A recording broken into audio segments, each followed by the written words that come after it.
They enter an abandoned hospital hidden in the forest, and no one expected what was inside. David Mitchell had always been a man of his word, but that Saturday morning he felt he had promised something he perhaps shouldn't have. His 3 children had been pressuring him for weeks to go hiking in the Catoctin Mountains on the outskirts of New York, and he had finally given in. What he didn't expect was that a simple family walk would turn into the day that would change their lives forever. It was when they spotted that strange structure among the trees that everything began to get complicated. Emily, his 8-year-old daughter, was the first to point it out. "Dad, look at that huge building there in the middle of the woods," she said, tugging on the sleeve of his orange jacket. David felt a shiver run down his spine. He knew that place. He knew it very well. But how could he explain to the children that this abandoned hospital held secrets he had sworn never to reveal? "It's just an old building, Emily. Let's keep walking," he replied, trying to disguise the tremor in his voice. But Ryan, 12, always the most curious and questioning of the 3, had already approached the barbed wire fence surrounding the place. "Dad, there's a sign here. It says St. Clara Psychiatric Hospital, decommissioned since 2010, he read aloud. David closed his eyes for a moment.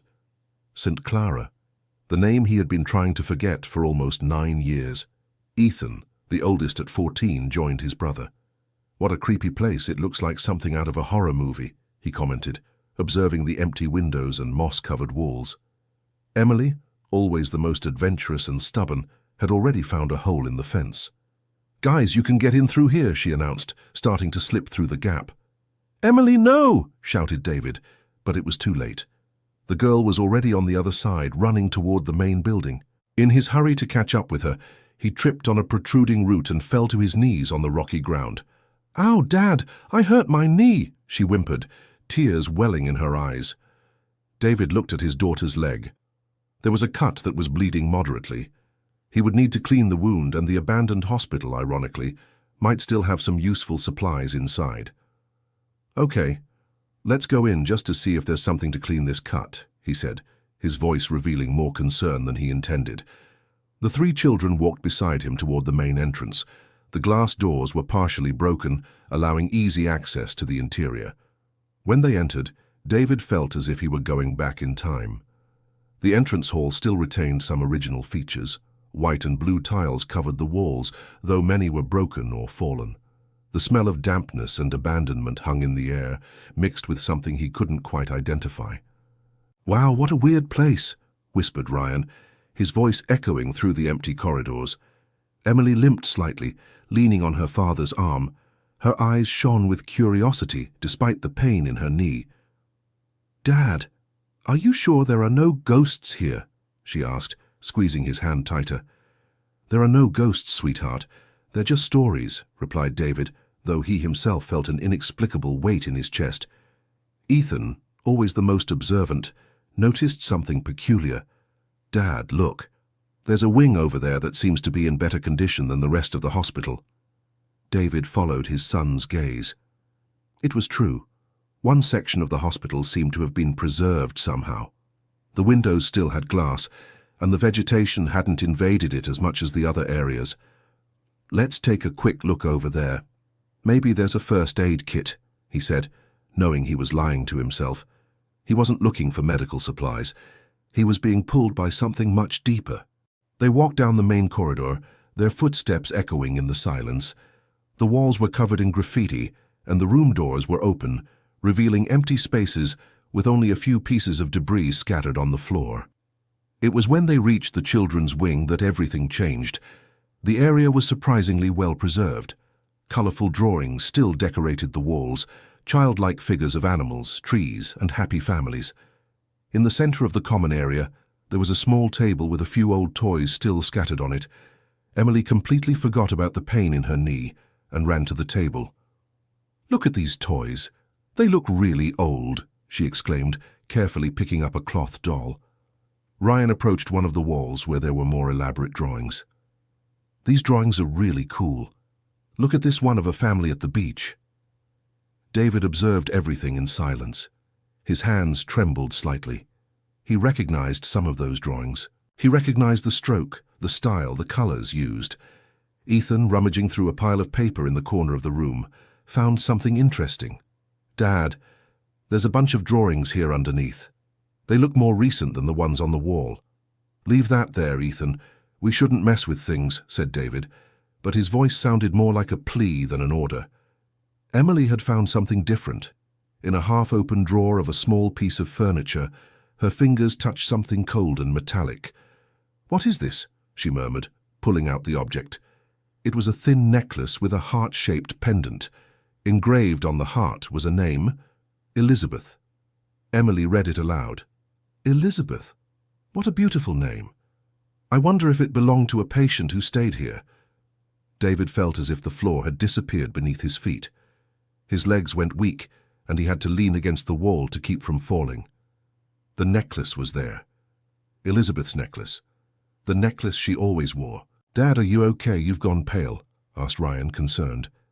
I'm fine," stammered David, but he was far from fine. Ethan watched his father's strange reaction and looked more carefully at the necklace in Emily's hand. "Dad, this necklace, why are you like this? Do you know an Elizabeth?" The silence that followed was awkward. David opened and closed his mouth several times, as if the words had escaped him. Emily, still innocent, continued examining the necklace. "It's very pretty. Elizabeth must have liked it a lot not to have taken it when she left here." "Emily, put the necklace back where you found it," David finally said, his voice coming out harsher than he intended. "Why, Dad? Is it broken or something?" Just leave it there, please." Ryan approached his father, studying his expression. "Dad, you're lying to us. You know this necklace, don't you? Who is Elizabeth?" David felt as if he were being pushed against a wall. How could he explain to his children that Elizabeth was their mother? The mother they believed they had lost in a car accident when Emily was just a baby. It's complicated," he managed to say. Ethan, always perceptive, noticed something more. "Dad, there's something you're not telling us. First you act strange when you see this hospital, then you almost faint because of a necklace. What's going on?" Emily looked confused from one to the other. Ryan remained silent, but his eyes showed that he too had noticed his father's odd behavior. "Kids, let's get out of here. We already found something to clean Emily's cut," said David, trying to divert attention. "But Dad, we haven't even looked for cleaning supplies yet," pointed out Ryan. "And I want to know about this necklace," insisted Emily, clutching the object to her chest. David took a deep breath. He knew he couldn't stall the children much longer. They were smart and observant. But how to tell the truth? How to explain that their mother hadn't died, but had left them because she was sick? "Okay, Elizabeth she was an important person to our family.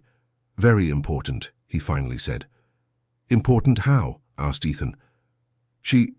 You knew her when you were little. Very little." Emily stopped fidgeting with the necklace and looked directly at her father. "Did she take care of us? Like a nanny?" David felt a lump in his throat. How could he continue without destroying the world he had built to protect his children? "Something like that," he answered vaguely. Ryan was growing impatient with the evasive answers. "Dad, stop beating around the bush. Who was Elizabeth? And why is her necklace here in this abandoned hospital?" Before David could answer, they heard voices coming from the main hallway. Footsteps were approaching quickly. "There's someone here," whispered Ethan. David signaled for them to be quiet. The voices grew clearer as they neared. "Demolition is scheduled for Monday. We want to do one final check to make sure nothing of value was left behind," said a male voice. "This place gives me the creeps. How many sad stories must have happened here?" replied another voice. I worked on the construction of this hospital back in the 90s. Beautiful place back then. A shame it's been left to ruin like this." David froze. He recognized that second voice. It was Robert, one of the construction workers who had worked with him on building St. Clara Psychiatric Hospital 15 years ago. The two men appeared at the entrance to the children's wing. They wore New York City Hall vests and carried clipboards and cameras. "Wow, there are people here," said the first man, surprised. Robert looked more closely at David and his eyes widened. "I don't believe it. David Mitchell? Is that really you?" David felt as if he wanted to hide. Of all the people who could have shown up there at that moment, it had to be Robert. "Hello, Robert, how are you?" "Good, good, and you? And are these your kids?" "Yes, they are. We were just passing through." Robert smiled, but there was something in his expression that made David uncomfortable. "What an interesting coincidence, you being here, of all places, in this hospital." Ethan noticed the tension in the conversation and moved closer to his father. "Dad, do you know this man?" "Yes, I do," replied David. "We worked together many years ago." "We worked together right here, in this hospital," added Robert. "Your father was one of the best construction workers on the job." Emily, ever curious, stepped forward. "Did you know the hospital when it was open?" "Yes, I did, young lady. Busy place, full of people. Doctors, nurses, patients." Robert paused and looked directly at David. "And visitors. Many visitors who came to see the inpatients." David felt his heart race. Where was Robert taking this conversation? Ryan, sensing something strange in the air, asked, "What kind of patients stayed here?"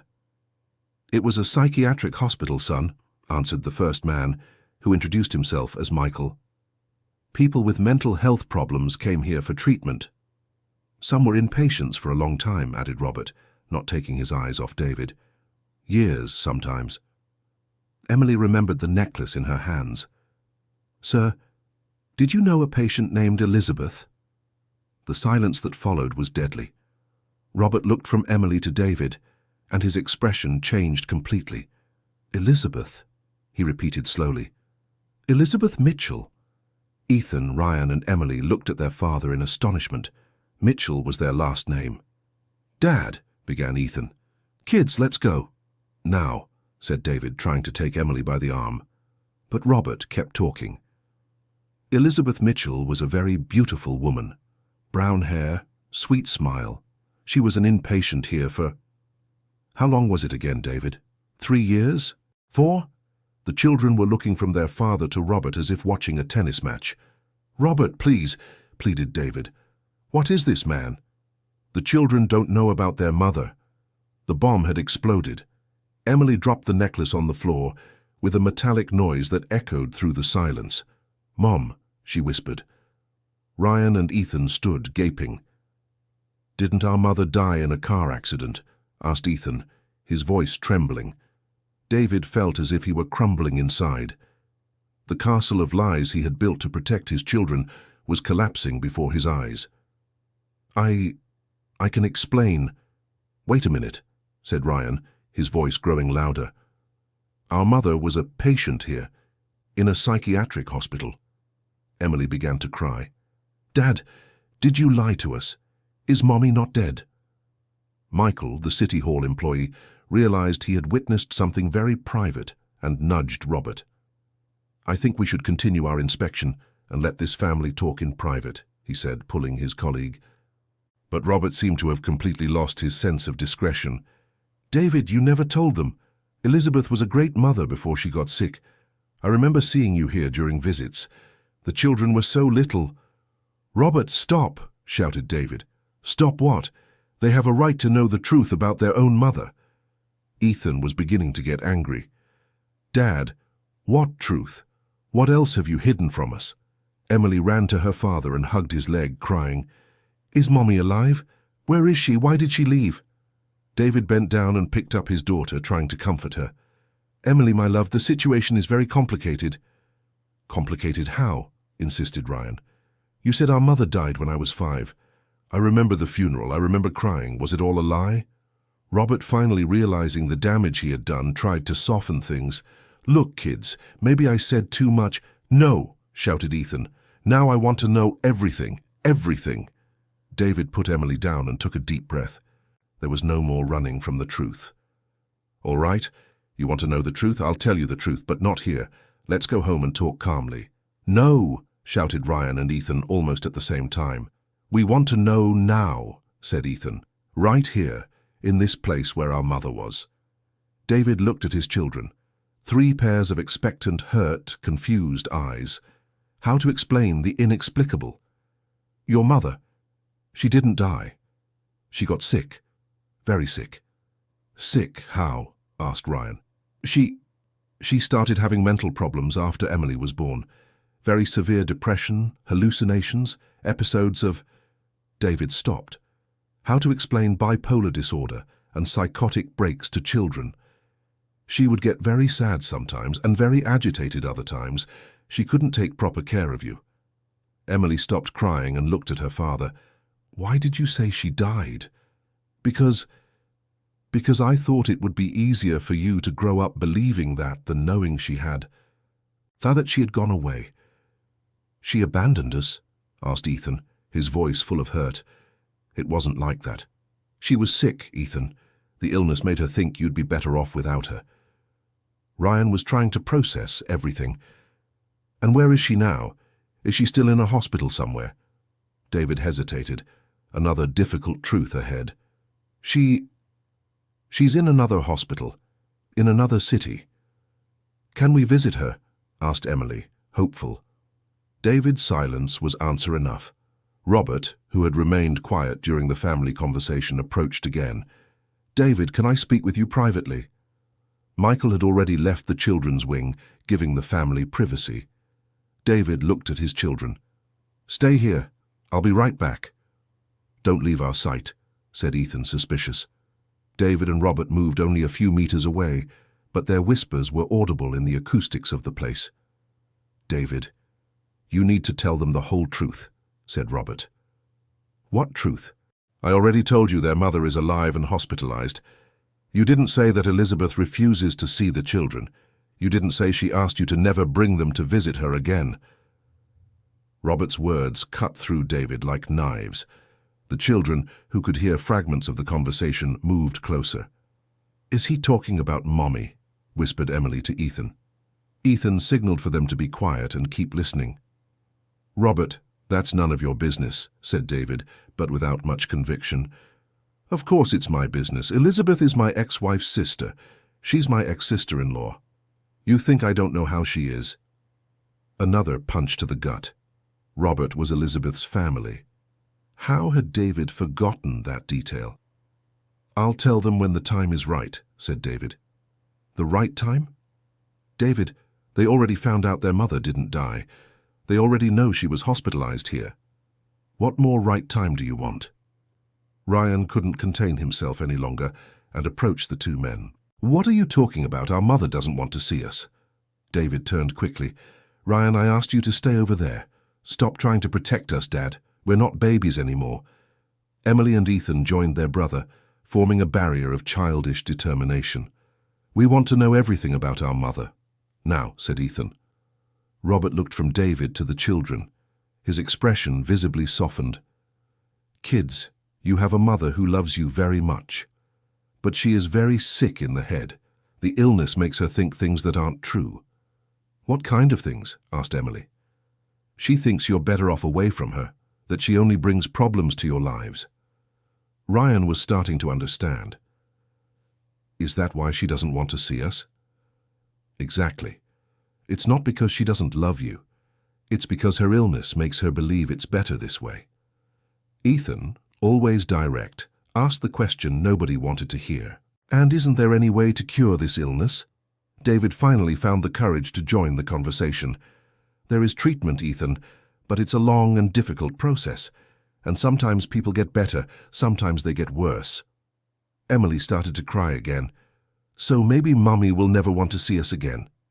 Nobody answered because nobody had a comforting answer to give. Robert broke the silence. Look, kids, I'm going to tell you something. A few months ago, Elizabeth asked my ex-wife about you. She wanted to know how you were, if you were doing well in school, if you were happy. The eyes of the three children lit up with hope. Really? Asked Ryan. Really? She still thinks about you every day. The problem is she's afraid of messing up your lives. David was surprised by this information. Elizabeth asked about them. When? Last month. Sarah went to visit her at the hospital in Lake Placid, and Elizabeth asked a bunch of questions about the children. Lake Placid, repeated Ethan. That's where she's hospitalized now, explained Robert. Emily tugged on her father's coat. Dad, can we go there? Can we try to talk to her? David felt as if he were walking through a minefield. every step could blow up in his face. "Emily, it's not that simple. Your mother is in a special hospital with doctors and nurses taking care of her. They don't let just anyone in." "But we're not just anyone," argued Ryan. "We're her children." "And you're her husband," added Ethan. "You can take us there." David looked at Robert, seeking support, but found only compassion in the eyes of his former colleague. "David, maybe it's time to try a reconciliation. Elizabeth has been a little better lately, according to Sarah." "Robert, you don't understand. The last time I tried to take the children to see her, it was a disaster. Elizabeth had a terrible episode. The doctors had to sedate her. It took weeks for her to stabilize again." The children listened to this revelation in shock. "Did you ever try to take us to see her before?" asked Ethan. "When?" Ryan wanted to know. David realized he had gotten himself even more tangled up. It was a long time ago. You were too little to remember." "Dad, how old was I?" insisted Ethan. "Ethan, that doesn't matter now." "Yes, it does," shouted the boy. "I want to know how many times you tried to hide the truth from us." Emily approached Robert. "Sir, can you help us see our mum?" Robert looked from Emily to David, clearly torn. "Young lady, that's a decision that has to be made by your father and the doctors taking care of your mother. But you know her, right? Can you talk to her?" "Emily," David began. "Dad, at least this much. Let him talk to her and tell her we want to see her." Robert scratched his head. "Look, I can talk to Sarah and Sarah can talk to Elizabeth, but you have to understand that maybe she doesn't want to see you yet." "At least let's try," said Ryan. Ethan, who had been quiet thinking, said, "Dad, I don't understand one thing. If our mom was sick in the head, why did you make up that she died? Why didn't you tell the truth from the beginning?" David sat down on a broken chair that was in the corner of the room.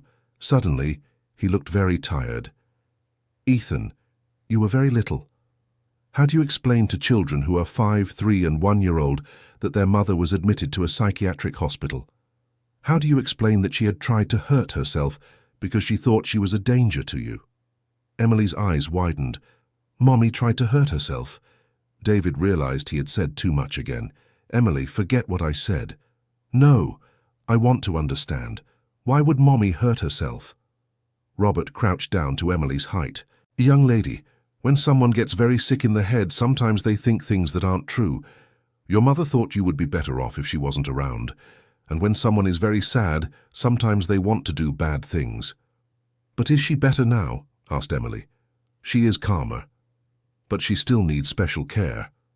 Ryan, who had been observing everything in silence, asked a question that surprised everyone. "Dad, do you still love our mom?" The question caught David completely off guard. He opened his mouth, but no sound came out. He tried again. "It's a simple question, Dad," said Ethan. "Do you still love her or not?" David looked at his 3 children. 3 human beings he loved more than his own life, waiting for an honest answer. "I will always love your mother. But love sometimes isn't enough." "Enough for what?" asked Emily. "To keep a family together when one of the parents is very sick." Ryan crossed his arms. "So you gave up on her?" "I didn't give up, Ryan. I tried to take care of her and you all at the same time for years, but there came a point where I couldn't anymore." Ethan seemed to be fighting back tears. "And you chose to stay with us?" "I chose to protect you. You were children. She was an adult being cared for by professional doctors." Robert watched the family conversation with a look of pity. "David, you know Elizabeth always asks about you too, right?" Everyone looked at Robert, surprised. "What do you mean?" asked David. "She wants to know if you're okay, if you're happy, if you found someone new." "And what does Sarah say?" "The truth, that you're raising the kids alone and dedicating yourself completely to them." Emily tugged on Robert's shirt sleeve. "And does Mom get happy or sad when she hears that?" "She gets sad because you're alone, but happy because you're well taken care of." Ethan had an idea. "What if we wrote her a letter? Can you deliver it?" Robert looked at David, seeking permission. "I don't know if that's a good idea," said David. "Why not?" questioned Ryan. "What's the worst that could happen? She doesn't want to read it and tears up the letter." "It could destabilize her emotionally again," explained David.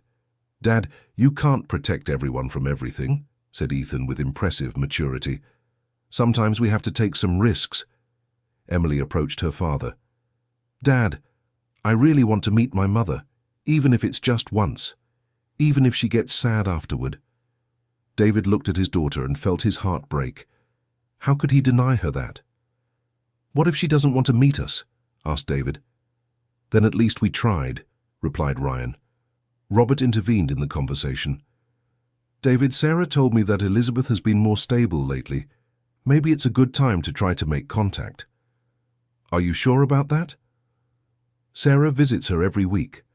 According to her, Elizabeth is taking her medication properly and participating in the hospital activities. Ethan picked up a dirty piece of paper from the floor and shook it off. Let's write the letter right here in this hospital. I think it makes sense. Emily clapped her hands. Good idea. Let's write it together. Ryan looked around on the floor for something to write with. Does anyone have a pen? Michael, the City Hall employee who had discreetly returned, heard the question. I have a pen, he offered, holding out a blue pen. Thank you, sir, said Ryan, taking the pen. They sat on the floor in a circle with the paper in the center. Emily dictated. Ryan wrote, Dear Mommy Elizabeth, began Emily. Wait, interrupted Ethan. Can we call her Mommy? We don't really know her. Of course you can, said Ryan. She is our mother. Emily continued dictating. Dear Mommy Elizabeth, we are your children, Ethan, Ryan, and Emily. Today we found out that you didn't die like our father had said. David flinched upon hearing those words. Emily, you don't have to be so direct. Dad, she needs to know the truth too, replied the girl. Ryan continued writing as Ethan dictated his part. We understand that you got sick and that it's not your fault. We really want to meet you, but only if you want to too. Emily took over again. I'm the youngest and I don't remember you, but Mr. Robert said that you loved me when I was a baby. I wanted to feel that love again. David felt tears in his eyes upon hearing his daughter's words. Ryan added his own message. I remember some things from when I was little. I remember a beautiful woman who used to sing to me before bed. Was that you? Ethan finished. We don't want to disrupt your treatment or make you sad. We just want you to know that we exist and think about you. With love, your children. Robert, who had followed the entire writing of the letter, was visibly moved. This letter is very beautiful. I'm sure Elizabeth will be moved. David took the letter from Ryan's hands and read it all. When he finished, he looked at his children with a mixture of pride and apprehension. Are you sure you want to send this letter? Absolutely, the three replied almost in unison. Robert extended his hand. Can I take it for Sarah to deliver? David hesitated for a moment, then handed over the letter. Robert, can you ask Sarah to prepare Elizabeth first? Explain that she can choose not to read it if she doesn't feel ready. Of course. Sarah is very careful about these things. Michael, who had observed the whole scene, approached. Sorry for intruding, but what a beautiful story. I hope everything works out for you. Thank you, sir, said Emily. Robert put the letter in his shirt pocket. I'll talk to Sarah later today. She visits Elizabeth every Tuesday. Maybe next week we'll already have an answer. Ethan got up from the floor. Dad, now that we know the truth, can we talk about other things? What other things? What was our mother like before she got sick? How did you two meet? Why did you fall in love? David smiled for the first time that entire complicated afternoon. Those are easier questions to answer. Ryan joined his brother. Tell us, Dad. Tell us what our family was like before. Emily climbed onto her father's lap. And show pictures. Do you have pictures of Mom hidden at home? David laughed. How do you know I have hidden pictures? Because you always act strange when we ask about our mother, said Ethan. And because all dads keep pictures. Michael looked at his watch. Guys, I hate to interrupt, but we need to continue our inspection. This building is being demolished on Monday. The information hit like a bomb. Demolished? Asked Emily. But this is where we found out about our mother. And where we wrote the letter to her, added Ryan. Ethan had an idea. Dad, can we come back here on Sunday? To say goodbye to the place? David looked around. That hospital had been the setting for so much suffering in Elizabeth's life. but it had also been where his children discovered the truth about their mother. There was something poetic in that. "If you want, we can come back Sunday." Emily got down from her father's lap and ran to where she had dropped Elizabeth's necklace. "And can we take Mum's necklace?" David took the necklace from his daughter's hands and examined it. The engravings were still clear. Elizabeth on one side and on the other side, which he hadn't noticed before. "Forever, love." He remembered when he had given that necklace as a gift to Elizabeth on their first dating anniversary. She had been so moved she cried with happiness. "You can take the necklace," he said finally, "but let's keep it for when we go visit your mother." "So we are going to visit her?" asked Ryan hopefully. "If she wants to see us, we will." Robert smiled. "I'll do my best to make that happen." They headed for the hospital exit. On the way, Ethan stopped to look one last time at the children's ward. "Dad, how old was our mother when she was admitted here?" 28 years old. "And how long was she here?" 3.5 years. Ryan did the math. "So she left here when she was 31. "That's right." Emily, ever practical, asked. "And how old is she now?" 37. Ethan thought for a moment. "Dad, our mother lost the best years of her life in here, didn't she?" The question surprised David with its depth. "Why do you say that, Ethan?" "Because she missed the chance to see us grow up. And maybe she thinks it's too late to be our mother now." David stopped walking and looked at his son with admiration. "Ethan, you are very mature for your 14 years. "And maybe that's why she's afraid to meet us now," the boy continued. "She must think we won't like her." Emily tugged her brother's hand. "But we will like her, right, Ethan?" "Of course we will. She's our mother."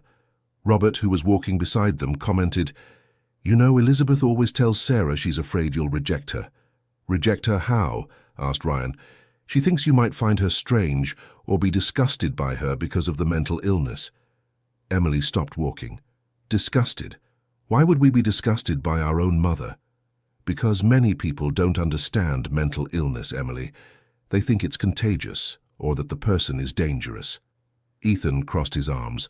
"That's nonsense. Mental illness is like the flu, only in your head instead of your nose." Robert laughed at the comparison.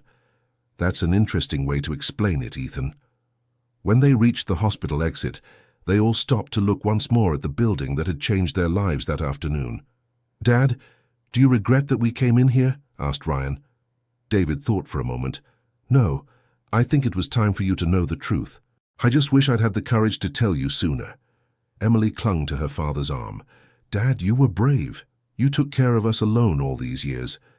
And now maybe you won't have to do it alone anymore," said Ethan. "If our mother gets better, maybe she can help." Ryan laughed. "Ethan, you're dreaming too much. Things aren't that simple." "Why can't they be?" replied Ethan. "We found out our mother is alive. That's already incredible." Robert said goodbye to the family. "David, I'm going to talk to Sarah today. I'll call you as soon as I have news." "Thank you, Robert. And sorry for being so defensive." "Don't mention it, man. I understand perfectly.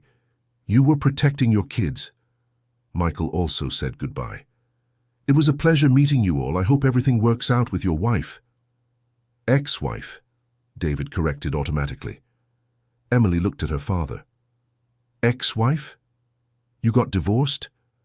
David realized there was one more detail he hadn't explained. "Technically, yes.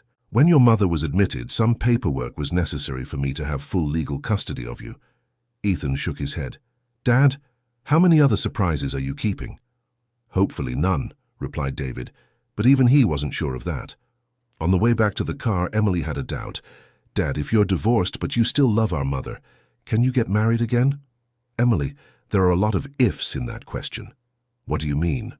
Ryan explained to his sister. "She means first Mom has to get better, then she has to want to see us. Then she has to want to see Dad. Then they have to figure out if they still love each other." "Oh," said Emily. "That is a lot." Ethan laughed. "Emily, let's take it one step at a time. First, we hope she wants to read our letter."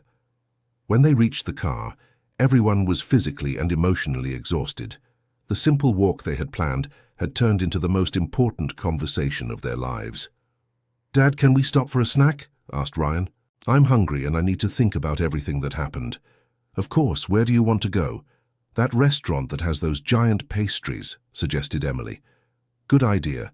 And while we eat, you can ask me all the questions you want about your mother." Ethan smiled. "Get ready, Dad, because we have a lot of questions."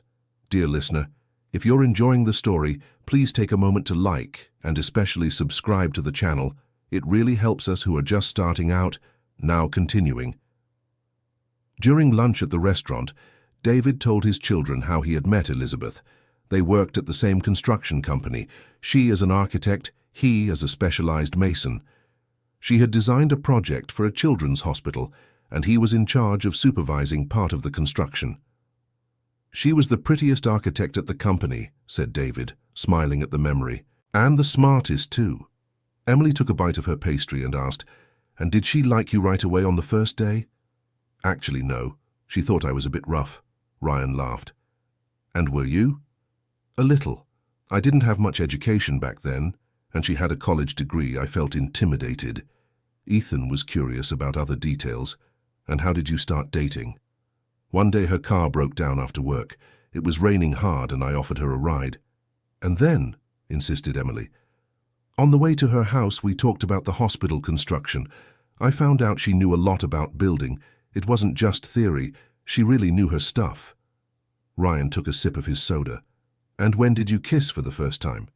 "Ryan!" Ethan scolded. "What kind of question is that?" "What? I'm curious." David laughed. "It was at the end of the children's hospital construction. We had a party to celebrate the completion, and I gathered the courage to ask her to dance." Emily clapped her hands. "How romantic!" "And she was a good dancer. I was the one stepping on her feet." Ethan asked a more serious question. "Dad, when did you realize she was getting sick?" The smile vanished from David's face. "It was gradual. First, after Ethan was born, she became very sad. The doctor said it was postpartum depression, that it was normal. And then? When Ryan was born, the sadness returned, but worse. She cried a lot, couldn't sleep properly." Emily stopped eating. "And when I was born?" David hesitated. "When you were born, Emily, was when everything got more complicated. Your mother started having episodes." "What kind of episodes?" "Sometimes she would get very excited, talk non-stop, not sleep for days. Other times she would get so sad she couldn't get out of bed. Ryan was trying to understand, and the doctors couldn't help. They tried several treatments, medications, therapies. Sometimes she would get better for a few weeks, but then she'd get sick again." Ethan asked a question that surprised everyone. "Dad, was our mother to blame for getting sick?" "Of course not, Ethan. Mental illness is no one's fault. It's like diabetes or high blood pressure." "Then why are some people disgusted by those with mental illness?" David thought about the question. "Because people are afraid of what they don't know, and because the media sometimes shows people with mental problems as if they were dangerous." Emily was fiddling with Elizabeth's necklace, which David had let her hold during lunch. "Dad, was our mother dangerous? To you?" "Never. To herself? Sometimes." Ryan didn't understand. "What do you mean, dangerous to herself?" "Sometimes when a person is very sick in the mind, they might try to hurt themselves." Emily's eyes widened. "Did our mother try to hurt herself?" David sighed. It was an inevitable but difficult conversation. "Once. That was when I decided she needed to be hospitalized to get proper treatment." Ethan was fighting back tears. "And was that when you told everyone she had died?" "It was a little after, when I realized the treatment would take a long time, and you kept asking where she was." Ryan crossed his arms. "Dad, do you think it was the right decision?" "At the time, I thought it was. Today, I don't know anymore." Emily climbed onto the chair and hugged her father. "Dad, you did the best you could. We understand." "Do you really understand?" "We understand that you were alone with 3 small children and a very sick wife," said Ethan. "It must have been very hard." David felt a mix of relief and pride. His children were more understanding than he had imagined. "And now?" asked Ryan. "What do we do now?"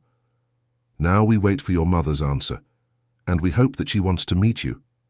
Emily had a concern. Dad, what if she doesn't want to? Will we be very sad? We will be sad, yes. But we will understand it's because of the illness, not because she doesn't love you. Ethan had an idea. Dad, regardless of her answer, can you tell us more stories about when we were babies and she took care of us? Of course. I have many good stories to tell. Ryan perked up. And can you show us the photos you have hidden at home? David laughed. You're not going to give up on the photos, are you? Never, replied Emily. All right. When we get home, I'll show you some photos. The rest of lunch went more lightly. David told funny stories from when the kids were little, and the children asked questions about Elizabeth's habits and preferences. They discovered she liked folk music, especially James Taylor, that she knew how to cook very well, especially desserts, and that she had the habit of singing in the shower. Dad, where is she from? Asked Ethan. From upstate New York, Philadelphia. And her parents? Our grandparents? David grew more serious. They didn't support Elizabeth much when she got sick. What do you mean they didn't support her? They were ashamed of her illness. They thought it was a lack of willpower. Emily was outraged. That's nonsense. Illness is nobody's fault. Exactly, Emily, but not everyone thinks that way. Ryan asked, and do they know about us? They know you exist, but they've never shown any interest in meeting you. Ethan shook his head. What a complicated family our mother has. That's why it's so important for you to understand that if she doesn't want to see us, it might be out of fear or insecurity, not a lack of love. When they finished eating, they decided to head back home. In the car, Emily had an idea. Dad, what if we made a photo album about our lives to show our mother? What kind of album?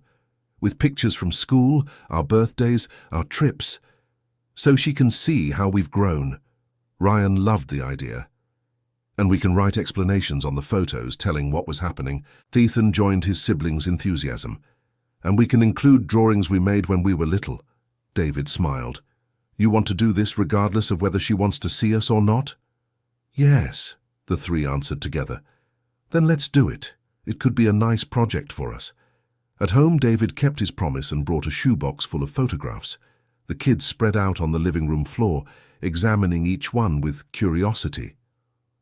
Wow, look how small I was, said Ryan, seeing a photo from when he was 2. Emily found a photo of Elizabeth holding a baby. Dad, is this baby me? David looked at the photo and smiled. Yes, that's you. Your mother loved holding you. She looks happy in this picture. She was well at that time. It was one of the last times I saw her truly happy. Ethan was examining a family photo. Dad, we looked like a normal family. We were a normal family, Ethan. The illness doesn't erase the good moments we had. Ryan found a photo of Elizabeth cooking. What is she making here? Chocolate truffles. It was her specialty. She always made them whenever someone had a birthday. Emily clapped her hands. Do you still remember the recipe? Yes, I do. Can we make chocolate truffles now? Now? Yes, to remember Mom. Ethan and Ryan supported the idea. David, seeing his children's enthusiasm, agreed. In the kitchen, while making the chocolate truffles, David told more stories about Elizabeth. How she would sing while cooking, how she always left the kitchen spotless afterwards, how she invented different recipes. She created a passion fruit chocolate truffle that was delicious, David remembered. Can we try to make it? Asked Emily. We don't have passion fruit today, but we can buy some tomorrow. Ryan, who was stirring the pot on the stove, asked, Dad, do you think our mother still likes to cook? I don't know, Ryan. Maybe she does.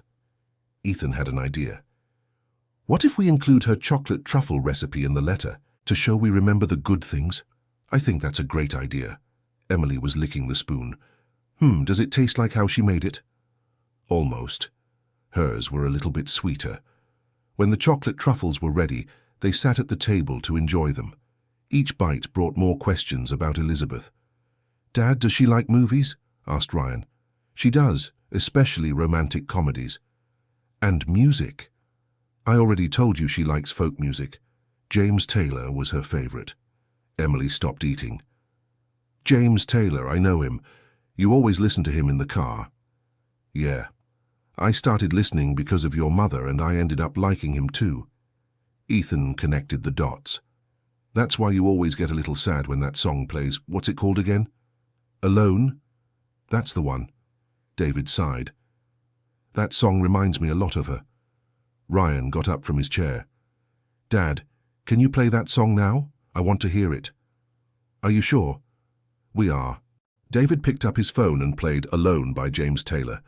The melancholy melody filled the kitchen and everyone fell silent, listening. When the song ended, Emily had tears in her eyes. It's so sad. It's a song about longing, Emily. Longing for Mum? Longing for when we were a complete family. Ethan hugged his father. Dad, maybe we can be a complete family again. In a different way, but complete. Maybe, son. We'll see what the future holds. The rest of the afternoon was spent organizing the photos and planning the album for Elizabeth. The children divided up the periods of her life. Ethan was responsible for the early years, Ryan for the school period, and Emily for the more recent events. Around 6 in the evening, David's phone rang. It was Robert. David, I spoke with Sarah. She's going to visit Elizabeth tomorrow and will take the letter. And what did Sarah think of the idea? She was moved. She said it's exactly what Elizabeth needs to hear. The children, who were listening to the conversation, moved closer to their father. Sarah is hopeful that Elizabeth will take the letter well, continued Robert. And when will we know the answer? Sarah will call me Tuesday night after the visit. David thanked him and hung up. He looked at his expectant children. Tomorrow Sarah will deliver our letter. Emily jumped for joy. And when will we know if she liked it? Tuesday night, Ryan did the math. That's 3 days from now. It's going to be a very long wait, said Ethan. Emily had an idea. Dad, can we use these 3 days to finish the album? Of course, it'll be a good way to keep ourselves busy. That night, each of the children went to their room with some photos to write comments. David stayed in the living room, looking at a photo of Elizabeth pregnant with Emily. She was radiant, her hand on her belly. If someone had told him back then that they would be separated 9 years later, he would never have believed it. Elizabeth was the strongest woman he knew. How had everything gone so wrong so quickly? On Monday, while the children were at school, David went to work. But his concentration was terrible. His colleagues noticed he was distracted.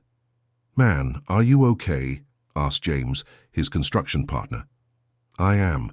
Just some family matters to sort out." "Want to talk?"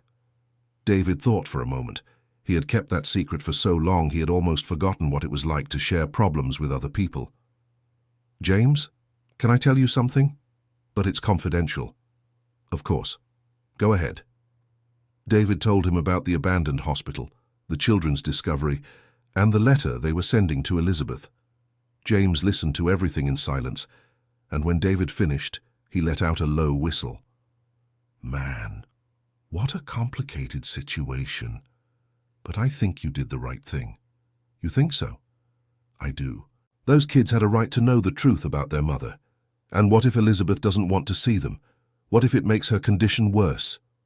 "David, you can't control every variable. Sometimes you have to take risks." "That's what my son Ethan said," James laughed. "Sounds like your boy is pretty smart." "They all are. Sometimes I think they're more mature than I am. It's because they grew up without a mother. That forces a child to mature faster." "You're right. They've had to deal with that absence their whole lives. And now they have a chance to fill that void. Even if it doesn't work out completely, at least they'll know they tried." The conversation with James helped David feel better about the decision they had made. When he got home that night, he found the children working on the album. "How's the project going?" Emily ran to him with some pages in her hand. "Dad, look. I pasted the photo from my first day of school and wrote about how nervous I was." Ryan showed his part. "And I chose the photo from our trip to the coast and explained how fun it was. Ethan was more reserved. And you, Ethan, how is your part coming along? I'm writing about how we felt not having a mother. I think it's important for her to know this." David approached his eldest son. Do you want to show me what you wrote? Ethan hesitated, then handed over the paper. David read, Dear Mother, my name is Ethan and I am the oldest of your children. I remember you, but not a lot. I remember your scent, your singing voice, and how safe I felt when you hugged me. When Dad said you had died, I was very sad, but also a little relieved because at least I knew what had happened to you. Now that I know you are alive, I am happy, but also afraid. Afraid that you won't like who I've become. Afraid that you are too different. Afraid that you won't want to be my mother again. But I want to try. I want to get to know the real you and tell you about who I am now. David finished reading with tears in his eyes. Ethan, this is very beautiful and very honest. Do you think it will make her sad? Perhaps a little, but it will show her how mature and understanding you are. Emily approached. Dad, can I read what Ethan wrote? You can, but first show me what you wrote. Emily handed over her paper. Hi, Mommy. I'm Emily, your youngest daughter.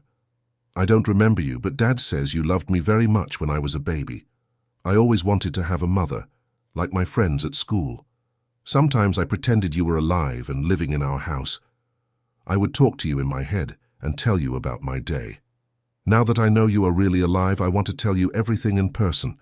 I want you to know that I like chocolate truffles that you used to make, music that you listened to, and drawing, just like you did when you were a kid. I think we are going to be friends. David smiled as he read his daughter's text. Emily, your letter is beautiful, very affectionate. And Ryan's? Asked Ethan. Ryan handed over his text. Mom, I'm Ryan, your middle son. I am 12 years old and in the 6th grade. I always had a lot of questions about you, but Dad would get sad when I asked, so I stopped asking. But I never stopped thinking about you. I wanted to know if you liked soccer, like me, if you were good at math, like me, and if you also asked a lot of questions about everything, like me. Dad says you got sick in your head, and I researched that on the internet. I read that it's not your fault and that you can get better with medicine and therapy. I hope you are getting better, and I want you to know that I am not afraid of your illness. I just want to meet my mother. All of you have written amazing things, said David. Elizabeth is going to be very moved. Dad, what about you? Asked Emily. About you? Aren't you going to write anything? David hadn't thought of that. Do you think I should? Of course, said all three. But what should I write? Ethan suggested. Tell her how you feel about her, if you still love her, if you miss her. Ryan agreed. And tell her what it was like raising us alone. So she knows you did a good job. Emily had a different idea. And apologize for telling us she died. David thought about his children's suggestions. They all made sense. All right, I'll write a letter too, but it might take a while because I have a lot to say. That night, after the children went to sleep, David sat in the kitchen with a blank sheet of paper in front of him. Where to begin? He wrote. Elizabeth, there are so many words I would like to say to you, and so few that I can write without crying. He stopped, erased it, started again. Elizabeth, our children have discovered you are alive and want to meet you. I should have told the truth a long time ago, but I always thought I was protecting them. Now I realize I might have been protecting myself too. He paused again.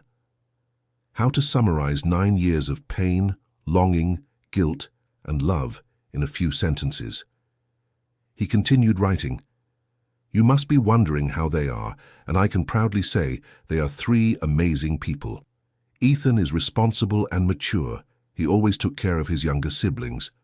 Ryan is curious and intelligent. He asks the best questions in the world. Emily is brave and caring. She has her own way of facing problems head-on. He stopped to take a sip of coffee and went on. They know about your illness and they are not afraid. In fact, they are more understanding than many adults would be. They just want the chance to meet their mother. He continued, Elizabeth, I don't know what the protocol is for a situation like this. I don't know if you want to see us if you're ready, if it would be good for you. But I want you to know that regardless of your decision, we will respect it. The children will understand if you don't feel ready yet. He paused and thought about whether he should mention his feelings for her. He decided to be honest. As for the two of us, I don't even know where to begin. I know we are officially divorced, but emotionally, I never managed to move on completely. Not because I was stuck in the past, but because I always had hope that you would get better and we could try to rebuild our family. He reread that paragraph several times, deciding whether to keep it or not. He decided to keep it. But I want to make it clear that this is not pressure. You have no obligation to feel anything for me. Everything has changed so much over these years. Maybe we are different people now, he finished. Elizabeth, whatever your decision, I want you to know that you have always been and will always be a special person in my life. You gave me the three most precious gifts I could have received, our children. And they grew up knowing and respecting your memory, even believing you were no longer here. With love and respect, David. He finished the letter at 2 in the morning. He read it again, made a few corrections, and left it on the kitchen table to show the children the next day. On Tuesday, the day passed slowly for the whole family. The children went to school, but they were anxious and distracted. David went to work, but he couldn't concentrate either. That evening, during dinner, no one had much of an appetite. "What time is Mr. Robert going to call?" asked Emily. "He said Sarah visited Elizabeth in the afternoon, so I imagine it will be between 8 and 9. Ryan looked at the clock. 7:30. Not long now. Ethan was pushing his food around without eating. "Dad, what if she doesn't want to see us? Then we respect her decision and continue our lives, knowing that at least we tried. But we'll be sad, right?" "We'll be sad, Ethan, but we'll be proud that we were honest and brave." Emily got down from her chair. "Dad, can I make a suggestion?" "Of course, my love.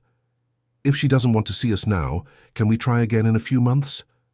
"We can talk about that if it becomes necessary." At 8:15 the phone rang. All conversation stopped instantly. David answered. "Hello? David, it's Robert." "Hi, Robert. How did it go?" The three children moved closer to their father, trying to listen to the conversation. "David, Sarah delivered the letter and read it with Elizabeth." "And?" "Elizabeth cried a lot, David. A whole lot." David's heart tightened. "Cried from sadness or from emotion?" "From emotion. Sarah said she was moved to learn the children don't hold a grudge against her." "And what was the answer?" "She wants to meet the children, David. She really wants to." David had to lean on the table. The children, seeing the look of relief on his face, began to smile. "Robert, are you sure about this?" "Absolutely." She asked Sarah to ask when you can go visit her. Emily couldn't contain herself and shouted, "Mommy wants to see us." Ethan and Ryan hugged each other, laughing nervously with joy. "Robert, what's the procedure? How do we arrange this?" "Sarah is going to talk to the doctors tomorrow to schedule a visit.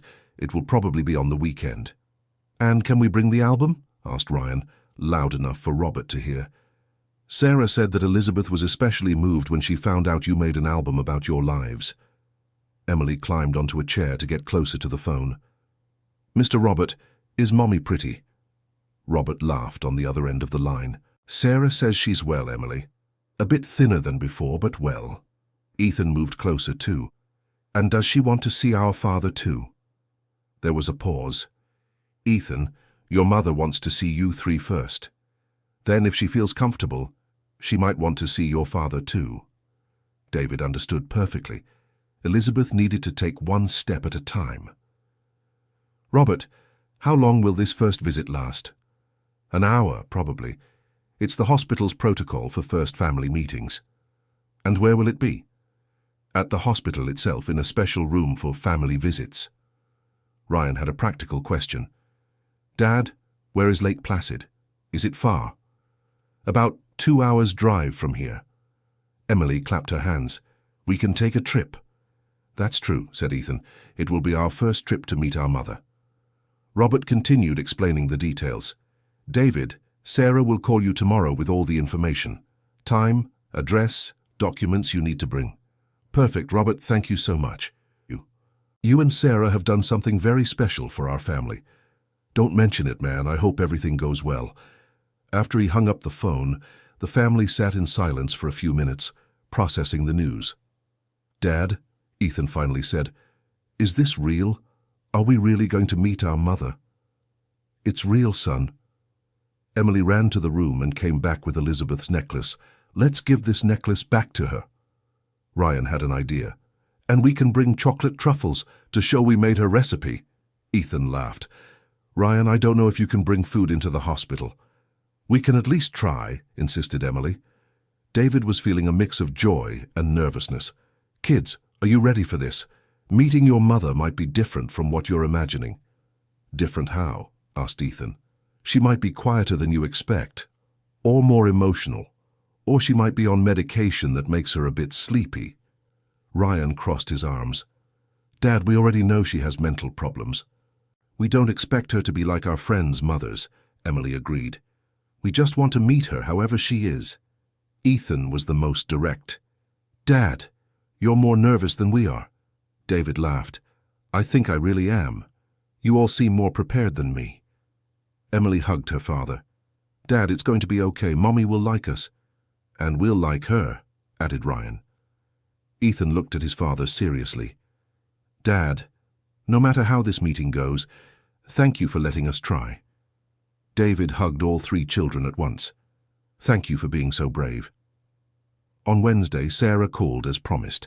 The visit was scheduled for Saturday at 2 in the afternoon at St. Mary's Hospital in Lake Placid. Can the children bring gifts? Asked David. They can, but no food or sharp objects. Photos, drawings, letters, those things are welcome. And what about me? Should I go in with them or wait in the car? The doctor suggested you go in with the children, but stay back. If Elizabeth feels comfortable, she might ask you to come closer. Understood. David, there's one more thing.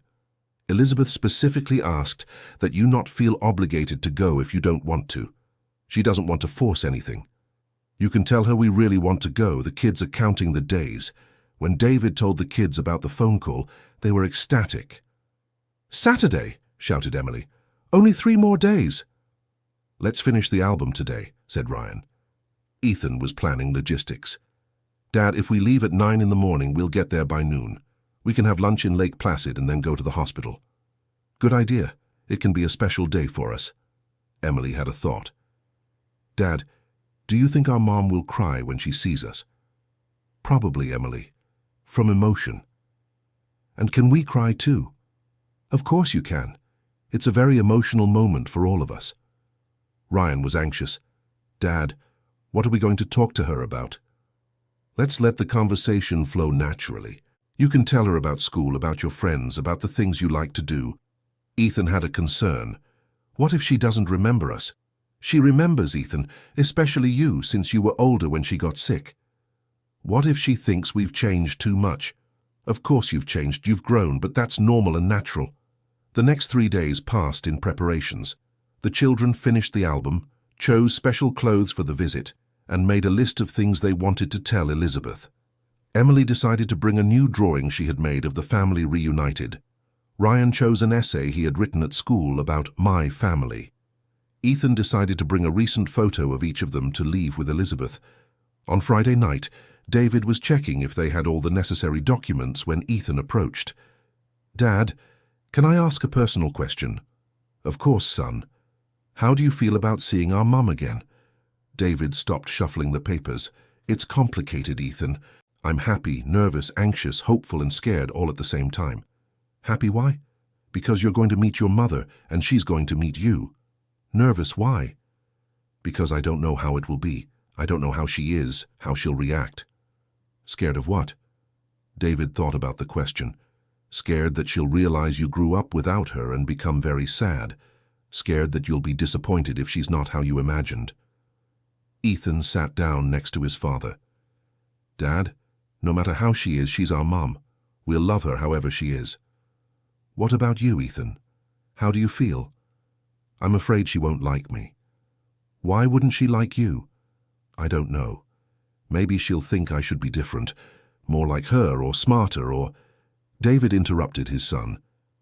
Ethan, your mother is going to be very proud of you, of the responsible and caring man you've become.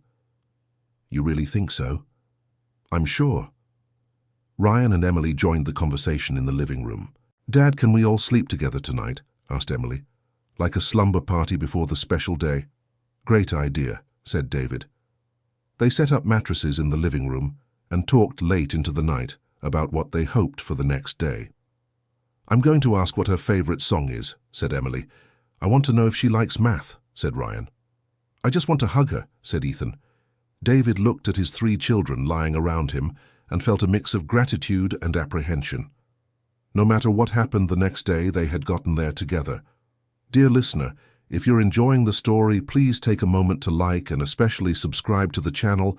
It really helps us who are just starting out, now continuing. On Saturday, they woke up early. David prepared a special breakfast, but no one could eat much because of the nerves. "Dad, what time are we leaving?" asked Ryan for the 5th time. "At 9, Ryan. Just like I said yesterday." Emily was packing and repacking her backpack. "Do you guys think I should bring the teddy bear to show her?" "Yes, bring it," said Ethan. "She'll like knowing you've had a teddy bear since you were little." Ethan was quieter than usual, clearly nervous. "Dad, do you think she'll remember what I was like when I was little?" "Of course she will, Ethan. You were the apple of her eye." At 9 o'clock sharp, they were in the car. The trip to Lake Placid passed quickly, with the children alternating between lively conversation and contemplative silences. "Dad, is Lake Placid pretty?" asked Emily. "It's a very pretty mountain town. It's very green and has clean air." "Like the place where the abandoned hospital is?" asked Ryan. "Similar, but more organized and cared for." Ethan was looking out the window. "Dad, will our mother be happy to live in a pretty place like this?" "She doesn't exactly live in the town, Ethan. The hospital is more remote. But yes, it's a pleasant place." They arrived in Lake Placid at 11:30. They had lunch at a restaurant in the town center, but anxiety diminished everyone's appetite. "Dad, it's almost time," said Emily, looking at her watch. "An hour and a half," confirmed Ryan. Ethan was nervously fidgeting with the photo album. "Do you think she'll cry?" "Probably, son. But it will be from happiness." After lunch, they went for a walk around the town center to kill time. The children were restless, barely able to focus on the shops and the scenery. "Dad, can we go now?" asked Emily. "It's still 1 o'clock, Emily. We don't want to arrive too early and be waiting at the hospital." At 1:30, they finally headed to St. Mary's Hospital. It was a modern, well-kept building surrounded by gardens and trees. "Wow, what a beautiful place," commented Ryan. "It's very different from the abandoned hospital," said Emily. Ethan was observing everything carefully. "Dad, there are a lot of people here. It doesn't look like a psychiatric hospital." "Most modern psychiatric hospitals are like this, Ethan. Pleasant and welcoming places." At the reception, David informed them they had a scheduled visit with Elizabeth Mitchell. The receptionist checked the documents and directed them to the waiting room. "Dr. Sarah will come to get you in a few minutes," she informed them. In the waiting room, the children were visibly nervous. "Dad, what if she doesn't like us?" whispered Emily. "She will like you, my love. It's impossible not to like you." Ryan was holding the album tightly. "Dad, my hands are sweating." "It's normal, Ryan. We're all nervous." Ethan stood up and began pacing back and forth. "I can't sit still." An elegant woman in her 50s approached them. "Mitchell family." "Yes," replied David, standing up. "I'm Sarah, Elizabeth's sister-in-law. Very nice to meet you." The children stood up too, somewhat shyly. "You must be Ethan, Ryan, and Emily," said Sarah with a warm smile. "Yes, ma'am," replied Ethan. "Elizabeth is very anxious to meet you. She didn't sleep well last night. She was so excited." Emily perked up. "Does Mommy miss us?" "Very much, Emily. Very much indeed." Sarah led them down a wide, well-lit hallway. "We're going to a special room the hospital has for family meetings. It's more welcoming than a regular room." Ryan was looking at everything. "This hospital is really nice." "It's one of the best in the country for mental health treatment," explained Sarah. "Elizabeth is receiving excellent care here." They stopped in front of a door with a plaque. "Family Gathering Room." "Is she in there?" asked Ethan, his voice trembling slightly. "Yes, she is. Are you ready?" The 3 siblings looked at each other and nodded. Sarah opened the door. The room was cozy, with comfortable sofas, plants, and pictures on the walls. Seated in an armchair near the window was a woman with brown hair wearing a light blue blouse and jeans. Elizabeth. She stood up when the door opened. her hands visibly trembling. For a moment nobody moved. Elizabeth looked at her 3 children, tears already streaming down her face. The children looked at the mother they hadn't seen in years. Emily was the first to break the silence. "Mommy? Emily," whispered Elizabeth, her voice choked with emotion. Emily ran to Elizabeth and hugged her. Elizabeth bent down, wrapping her daughter in her arms, crying openly. "My little princess, how you've grown." Ryan and Ethan approached more slowly, still processing the emotion of the moment. Elizabeth raised her eyes and looked at Ethan. "Ethan, my boy." Ethan approached, and Elizabeth extended an arm, also embracing her oldest son. "You're so tall, so handsome." Ryan remained a little apart, clearly emotional, but not knowing exactly how to react. Elizabeth noticed and reached out her hand to him. "Ryan, my favorite mathematician." Ryan smiled through his tears and joined the family hug. David remained near the door, watching the reunion with tears in his eyes. Sarah was at his side, also emotional. After a few minutes of hugging, Elizabeth pulled back slightly to get a better look at her children. "Let me see you properly." "Wow, how you've changed." "You look different too," said Ethan. "Thinner." Elizabeth laughed through her tears. "That's true. The hospital food isn't as good as my chocolate truffles." Emily perked up. "Mommy, we made your chocolate truffles. Daddy remembered the recipe." "You really did? Were they good?" "They were delicious," said Ryan. "Almost as good as yours." Elizabeth looked over the children and saw David. Their eyes met for a moment, and she gave a small nod. "Hi, David." "Hi, Elizabeth. Are you well?" "I'm better, much better." Sarah suggested they all sit down to talk more comfortably. "Mommy," said Emily, pulling her backpack, "I brought a drawing for you." "May I see it?" Emily handed over the drawing of the family reunited. Elizabeth looked at the paper and smiled. "How beautiful, Emily. Is that all of us?" "Yes. You, me, Ethan, Ryan, and Daddy." Elizabeth examined each figure in the drawing.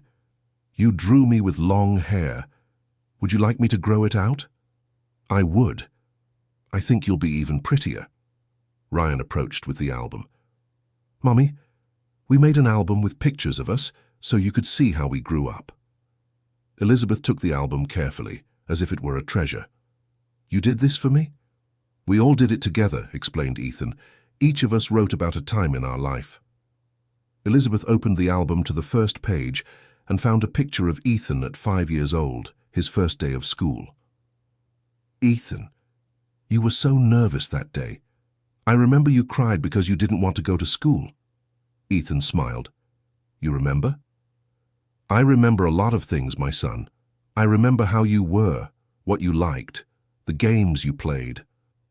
Elizabeth turned the page and found a picture of Ryan with a math trophy. "Ryan, you won a prize. I'm so proud." "It's from the school math Olympiad," explained Ryan, clearly pleased with his mother's reaction. Emily climbed onto the sofa next to Elizabeth. "Mommy, look at this picture of me." It was a photo of Emily dressed up for a school harvest festival. "What a beautiful country girl. Do you like harvest festivals?" "I love them, and I like square dancing." Elizabeth spent the next few pages reading each comment the children had written, asking questions about the photos, showing genuine interest in every moment she had missed. "You've had a very rich and happy life," she said finally. "I'm proud of how you've grown up." Ethan moved closer. "Mommy, we know about your illness. Daddy explained it to us." Elizabeth grew more serious. "And you weren't scared?" "No," said Ryan. "I looked it up online and learned about bipolar disorder." Elizabeth looked surprised. "You looked it up?" "I wanted to understand better so I wouldn't be afraid." "And are you afraid now?" "No, I'm just curious." Emily snuggled closer to Elizabeth. "Mommy, are you taking medicine to get better?" "Yes, I am, sweetheart. And I'm doing therapy too." "And is it working?" Elizabeth looked at David, then at the children. "It's working better than I expected, especially after finding out that you want to know me." Ethan asked the question that was on everyone's mind. "Mommy, do you want to be part of our family again?" Elizabeth was silent for a moment, clearly moved by her son's direct question. Ethan, I want that very much, but it's complicated. Complicated how? I still need medical care. I can't just leave the hospital and come home as if nothing happened. Ryan intervened. But can you visit us, or can we visit you? Would you like to visit me other times? Of course, said the three together. Emily had an idea. Mommy, when you leave the hospital, can you live near our house? Elizabeth looked at David again, who had remained relatively quiet during the conversation. Emily, that's a complicated decision that involves a lot of people. David approached the group. Elizabeth, can I speak with you privately for a few minutes? Elizabeth nodded. Sarah suggested the children go see the hospital garden while the parents talked. When they were alone, David sat down beside Elizabeth. How are you feeling? Confused, happy, emotional, scared. Many things at once. They're amazing kids, aren't they? They are. You've done a wonderful job, David.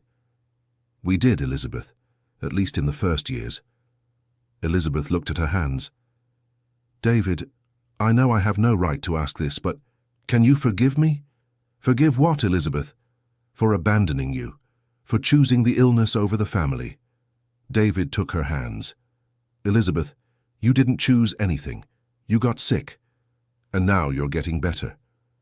But the children grew up without a mother because of me, and now they have a chance to have a mother again, if you want.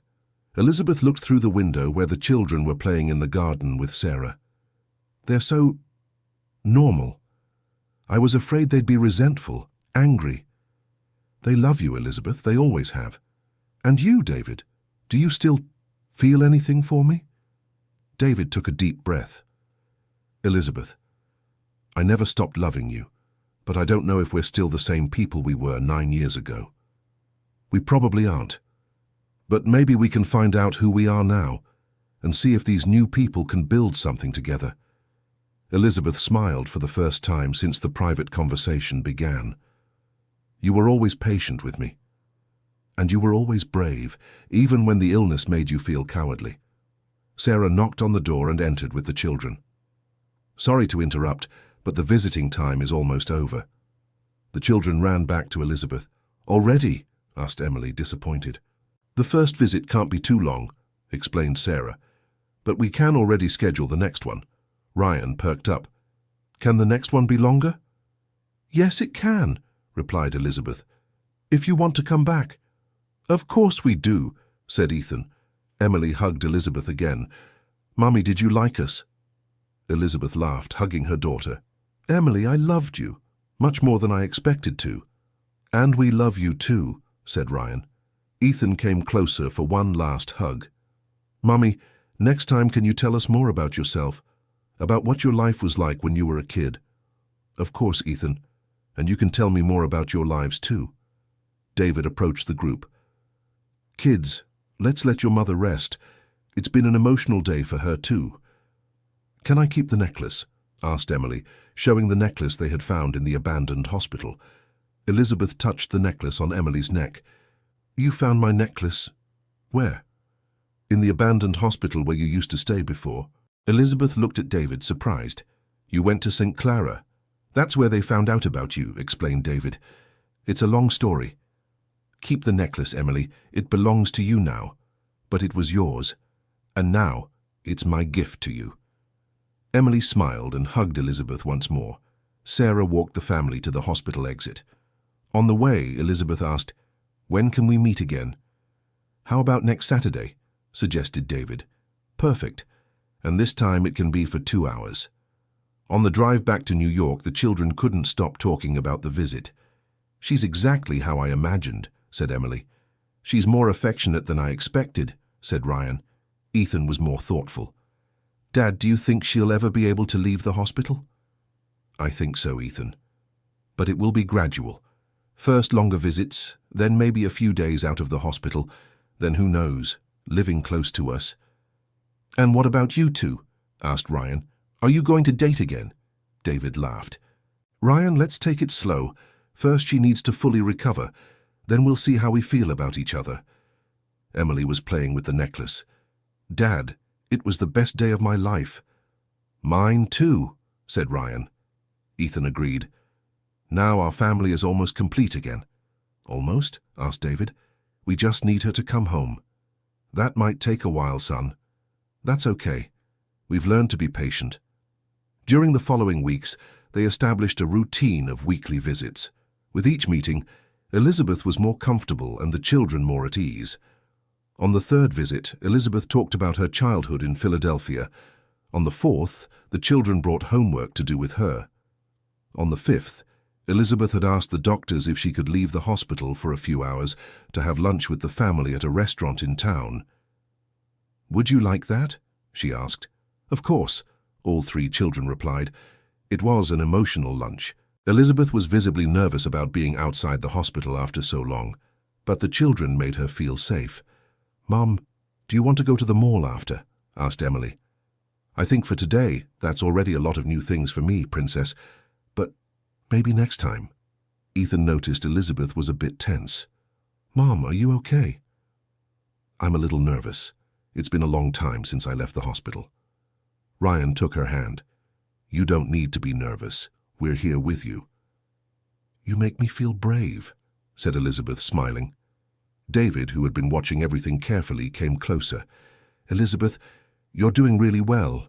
I'm proud of you." "Thank you. Sometimes I'm still afraid of having a relapse. It's normal to have that fear, but you're taking your medication, doing therapy, and you have our support." Emily climbed onto Elizabeth's lap. "Mom, if you get sick again, we won't leave. We'll take care of you." Elizabeth hugged her daughter, moved. "Emily, you don't have an obligation to take care of me." "It's not an obligation," said Ethan. "It's love." Ryan agreed. "Families take care of each other." Elizabeth looked at David. "How did you manage to raise such special children?" "They were always special, Elizabeth. I just tried not to get in the way."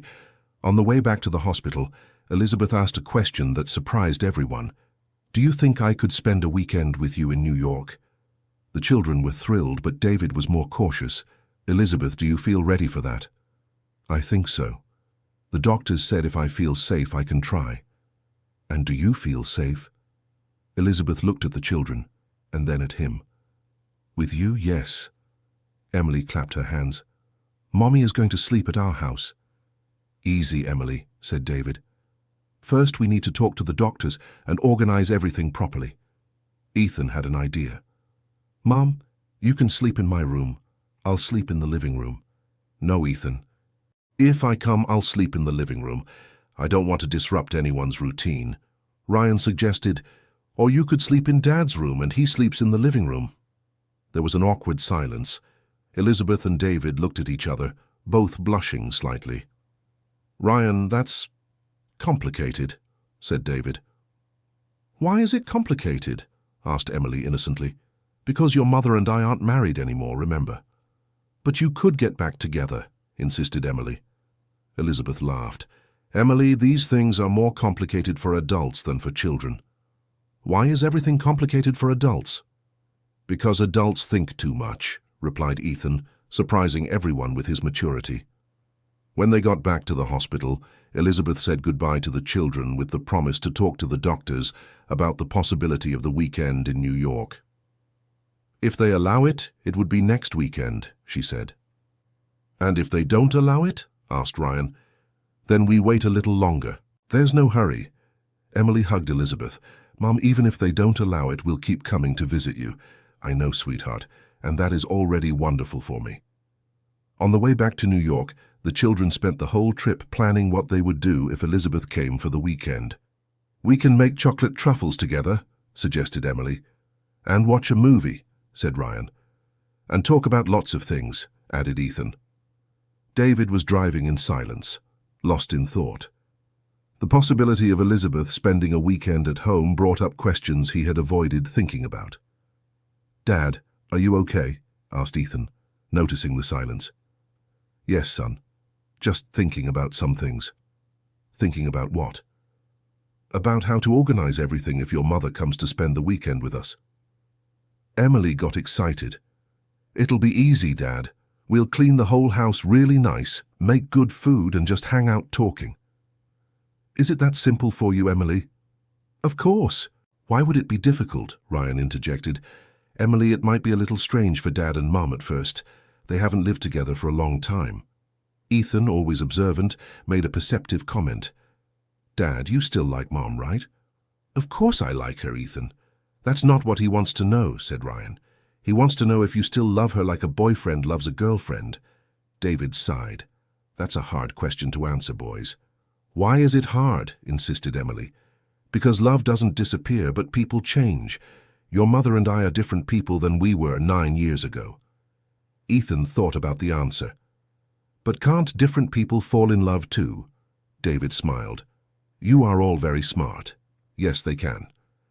So you and Mum can get to know each other again and fall in love again, concluded Emily. It's possible, Emily, but it's not guaranteed. Ryan had a practical thought. And if you don't fall in love again, can you still be friends and take care of us together? Of course, Ryan. No matter what happens between me and your mother, we will always both be your parents. And we will always be a family, added Ethan, even if it's a family different from others. The following Tuesday, Sarah called with news. David, the doctors have allowed Elizabeth to spend next Saturday and Sunday with you. Really? That's great. But there are some conditions. She needs to take her medication at the right times, can't drink alcohol, and if she feels any strange symptoms, she must return to the hospital immediately. Understood. And what about the medication schedule? She takes it in the morning, afternoon, and evening. She can't be late. Deal. When David told the kids the news, they were ecstatic. Mommy is going to sleep at home, shouted Emily. We'll have to clean the whole house, said Ethan. And go shopping, added Ryan. And decide what we're going to cook, Emily reminded. They spent the whole week preparing. They cleaned the house from top to bottom, bought ingredients to make Elizabeth's favorite foods, and organized the guest room for her to sleep in. Dad, do you think she'll like our house? Asked Emily. I'm sure she will. It's a house full of love. On Friday night, everyone was nervous and excited. Dad, what time are we picking up Mom? Asked Ryan. After lunch. We'll get here around 3 in the afternoon. Ethan was organizing the movies they could watch together. I only picked romantic comedies like she likes. Emily was preparing a surprise. She had made a sign that said, Welcome home, Mom. Where should I hang this sign? She asked. How about on the front door, suggested Ryan. On Saturday morning they woke up early and finished the last preparations. The house is perfect, declared Ethan. And it smells good, added Emily, who had helped David make chocolate truffles. At 2 in the afternoon they left for Lake Placid. During the drive, Elizabeth was visibly nervous. Are you sure you want me to spend the weekend with you? She asked for the 3rd time. Mom, of course, replied Emily. We prepared a bunch of fun things. What if I act strange? What if I can't sleep? What if... David interrupted. Elizabeth, if anything goes wrong, we go back to the hospital. No problem, no judgment. Ethan moved closer to his mother. Mom, we just want to spend time with you. No pressure. You are all so understanding. We learn to be, said Ryan. Dad always said family is about supporting each other. When they arrived in New York, Elizabeth was moved to see Emily's sign on the front door. Welcome home, Mom, she read aloud with tears in her eyes. Do you like it? Asked Emily anxiously. I love it. It's perfect. Elizabeth entered the house, looking at everything with curiosity and emotion. Wow, how different it looks, and beautiful. Dad bought new furniture, explained Ryan. And we always keep everything tidy, added Ethan. Elizabeth stopped in front of a picture on the living room wall. It was a large photo of the 4 of them, taken at the hospital during one of the visits. You put our picture on the wall. Dad said that now you're part of our home again, said Emily. David showed the room where Elizabeth would stay. We fixed up this room for you. We hope it's comfortable. Elizabeth entered the room and saw that there were fresh flowers on the nightstand and new towels in the bathroom. You've thought of everything. Emily chose the flowers, said Ryan. And Ethan arranged the pillows, added Emily. And Ryan organized some books on the shelf in case you want to read, finished Ethan. Elizabeth sat on the bed and sighed. It's been so long since I've slept in a family home. 9 years? Asked Ethan. No, actually 10 years. Because the last year I lived with you, I slept more in the hospital than at home. Emily climbed onto the bed next to her mother. "But now you're going to sleep here every night. Just this weekend, sweetheart, it's a test." "A test for what?" "To see if I can live a normal life again." Ryan sat on the other side of the bed. "And if you can, then maybe I can leave the hospital for good." Ethan was in the bedroom doorway. "And come live with us?" Elizabeth looked at David, who was next to Ethan. "That's still complicated." "Grown-up, complicated stuff again," said Emily, making everyone laugh. During the afternoon, they did simple activities, watched a movie, played board games, and cooked together. Elizabeth seemed relaxed and happy, but David noticed she kept checking her watch. "Is everything okay?" he asked when they were alone in the kitchen. "Yes, just keeping track of my medication times." "Do you want me to help you remember?" "No need. I'm used to it." At dinner, Emily asked a question that surprised everyone. "Mommy, are you going to sleep in the bed alone? Aren't you going to be scared?" "Scared of what, Emily?" "Of nightmares, of getting sad." Elizabeth smiled. "I won't be sad being here with you all." Ryan had an idea. "What if we had a sleepover, all together in the living room?" "How about it?" asked David. Elizabeth thought about the proposal. "That would be nice. At the hospital, I always sleep alone." Ethan was already getting excited. "Let's get mattresses and pillows." "And we can make popcorn," suggested Emily. "And tell stories," added Ryan. They set up an impromptu camp in the living room. Elizabeth was visibly moved. "You know, this is one of the happiest moments of my life." "Really?" asked Emily. "Really? Being here with you all, sleeping in the same house. It's a dream I had given up on having." David was arranging his mattress near the window. "Elizabeth, can I ask you a personal question?" "Of course." "What did you miss the most when you were in the hospital?" Elizabeth thought for a moment. "You all, obviously, but also simple things, making breakfast, choosing what to wear, deciding what to watch on TV." Ethan understood. "Choosing for yourself." "Exactly. In the hospital, everything is decided by others, when to wake up, what to eat, what activities to do." Ryan made an observation. "So being here is like practicing to be yourself again." "That's a very good way to explain it, Ryan."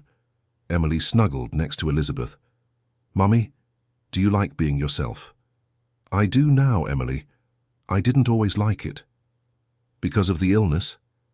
"The illness made me think I was a bad person, that I caused problems for everyone." "But you're not bad," said Ethan. "You're our mom." "And we love you," added Ryan. Elizabeth hugged her children.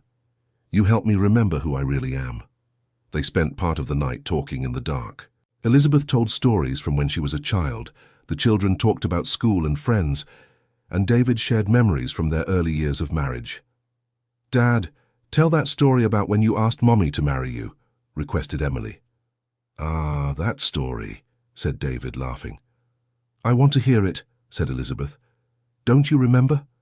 "I do, but I want to hear it from your perspective."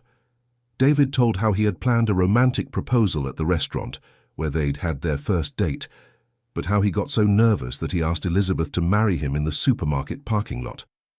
"And she said yes anyway," he finished the story. "Of course I said yes," laughed Elizabeth. "You were so nervous it was impossible not to find it cute."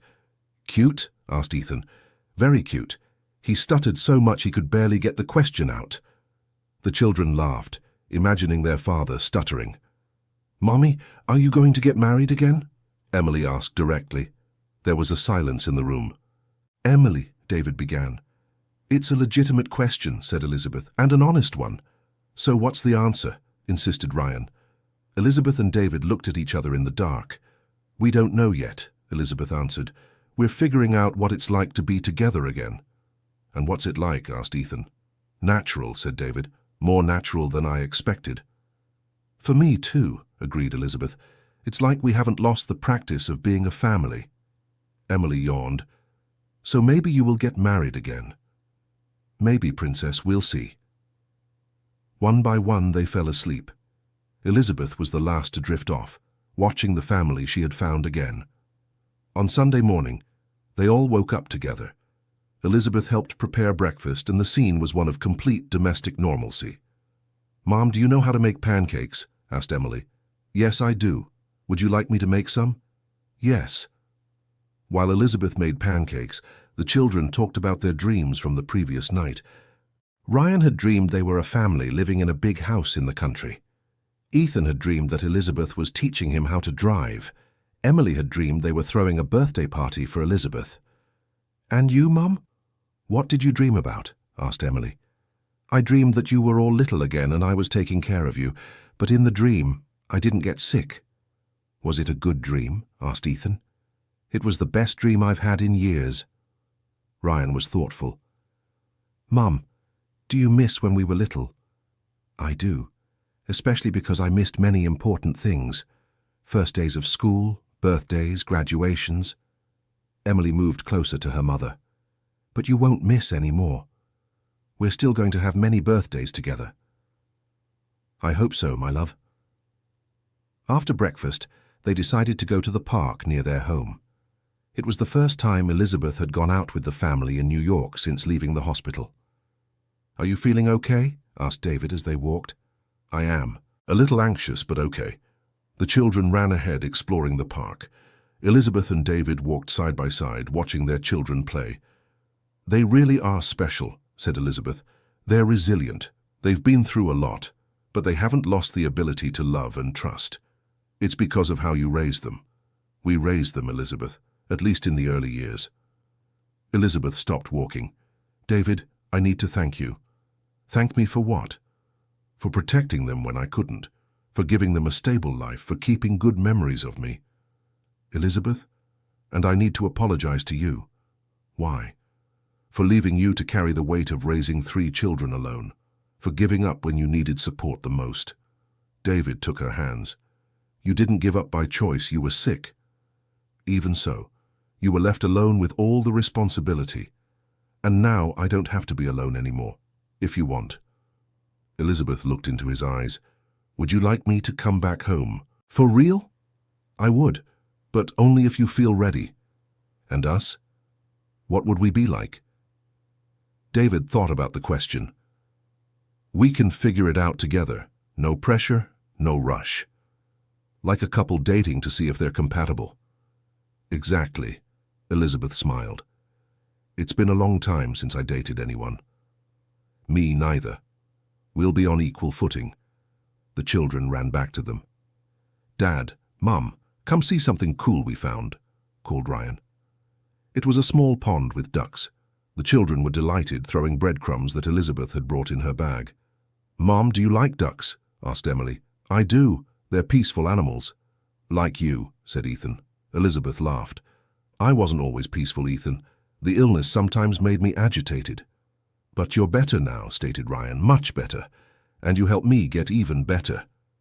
They spent an hour at the park, then returned home. Elizabeth was visibly more relaxed and confident. How do you feel? Asked David.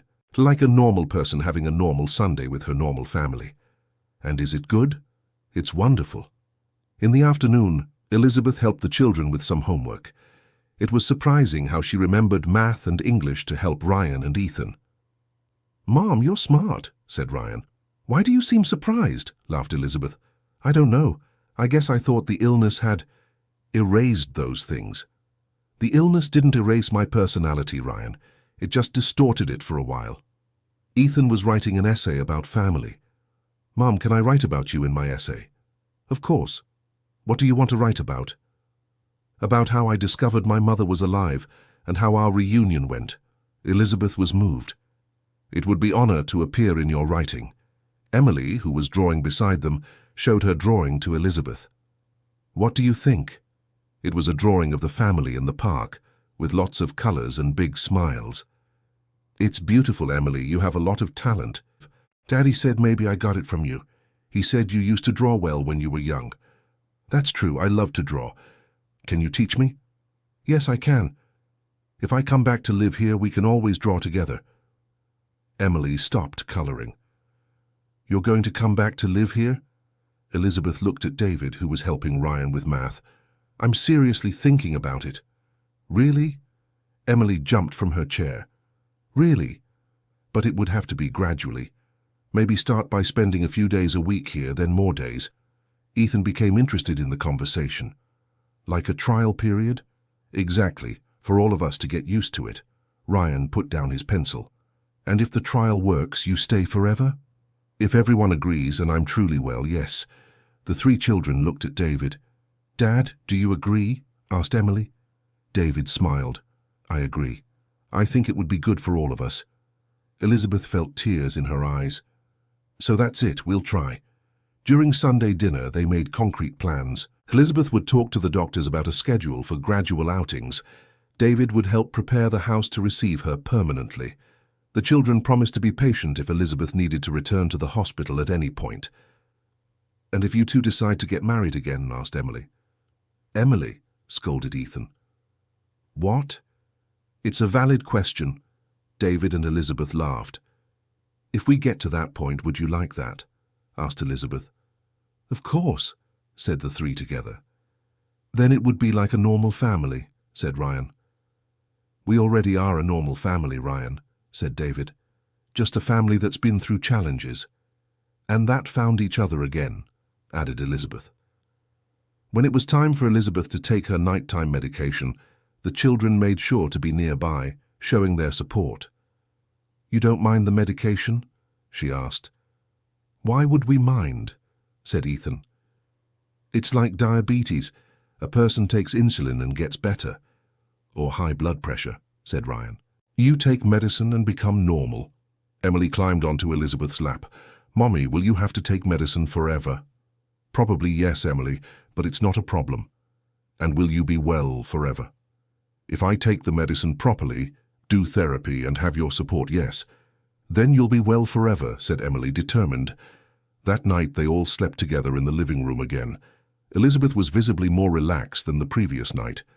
How was your first weekend outside the hospital in 9 years? Might asked David. Better than I dreamed. I feel like I've come home. It's because you have, said Ethan.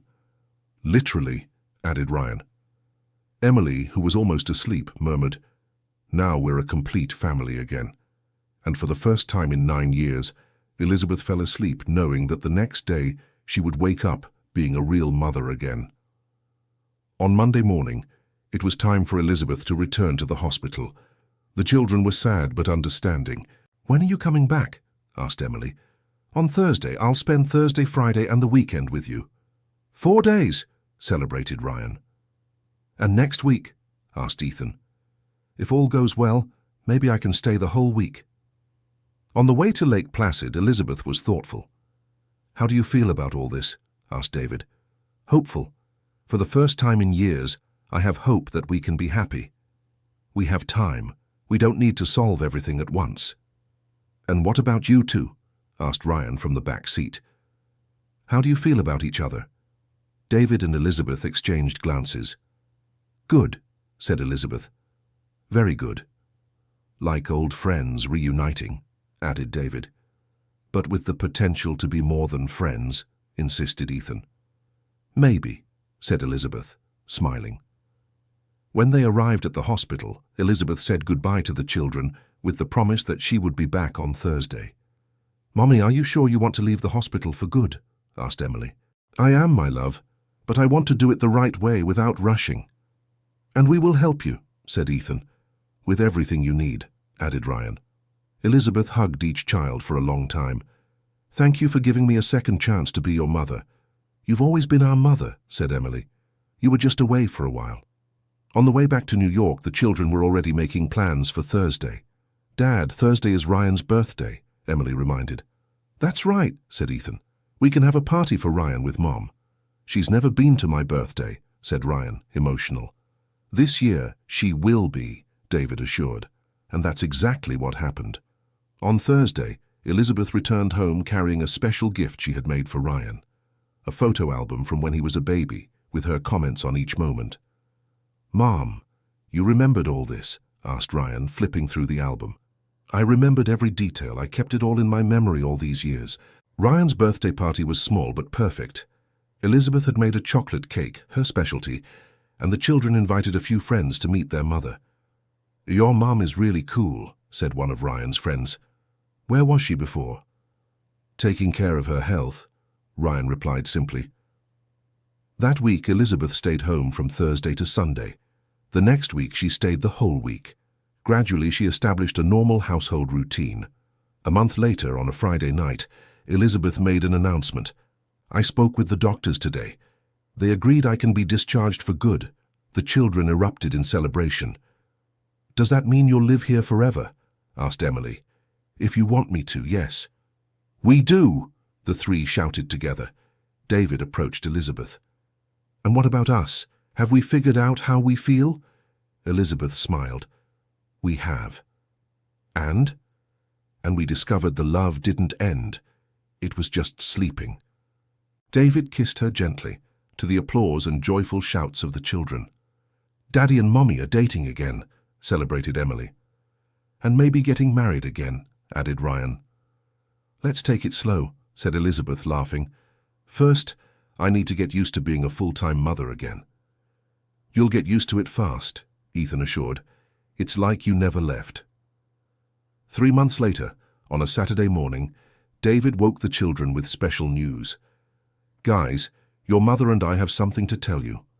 The children gathered in the living room, curious. "We've decided we're going to get married again," Elizabeth announced.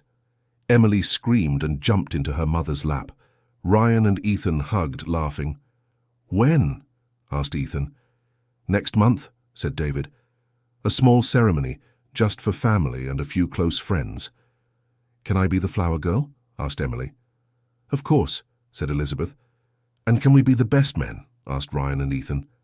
"It would be an honor," said David. Emily had an idea. "Can we have the party where you two met?" Elizabeth and David looked at each other. "At the construction company?" David laughed. "No, silly. At the hospital you built together." "Emily, the hospital is operational. We can't have a party there." Ethan had a better idea. "What if we had it at the park we went to on the first day Mom left the hospital?" "Great idea," Elizabeth agreed. "An outdoor party," said Ryan. "With chocolate truffles," added Emily. "So many chocolate truffles," laughed Elizabeth. The wedding happened a month later, on a sunny spring afternoon. Sarah was there, Robert and his ex-wife, some of David's co-workers, the children's teachers, and neighbors who had followed the family's story. Elizabeth wore a simple yellow dress, Emily's favorite color. David wore a navy blue suit.